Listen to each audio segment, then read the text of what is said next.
एखादा शेअर स्वस्त आहे की महाग हे कसं कळणार? तर उत्तर आहे पीई रेशो. पीई रेशो म्हणजेच प्राइस टू अर्निंग रेशो. हा सांगतो की तुम्ही एखाद्या कंपनीला ₹1 नफा कमवण्यासाठी किती रुपये देत आहात. पीई रेशो म्हणजेच शेअरचा सध्याचा भाव भागिले शेअरच्या मागील उत्पन्न म्हणजेच ईपीएस. जर एखाद्या कंपनीचा शेअर 200ला मिळत आहे आणि तिचं प्रति शेअर मागचं उत्पन्न ₹10 आहे, तर पीई रेशो होणार 200 भागिले 10 म्हणजेच 20. याचा अर्थ आहे की इन्व्हेस्टर्स त्या कंपनीला ₹1 नफा कमवण्यासाठी ₹20 देत आहेत.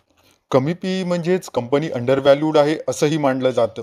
म्हणजे ती स्वस्त दरात मिळत आहे. पण अतिशय जर पीई कमी असेल तर धोका असू शकतो. कंपनीचं व्यवसायाचं भविष्य हे कमकुवत असल्याचंही हे दर्शवतं. उच्च पीई म्हणजे पीई जास्त असणे म्हणजे बाजारात त्या कंपनीविषयी मोठ्या अपेक्षा आहेत, पण पीई जास्त म्हणजेच शेअर महाग आहे. पण लक्षात ठेवा, सगळ्या इंडस्ट्रीचा पीई सारखा नसतो.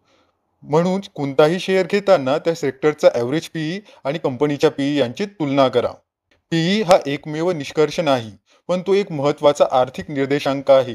जर तुम्हाला शेअरची किंमत आणि त्या कंपनीचा नफा यांच्यातील संबंध समजून घेण्याचा असेल, तर हा मदत करतो. अशाच आणखीन माहितीसाठी आमच्या चॅनलला फॉलो करा आणि लाईक करा, कमेंट करा आणि शेअर करा तुमच्या मित्रांसोबत. राम राम.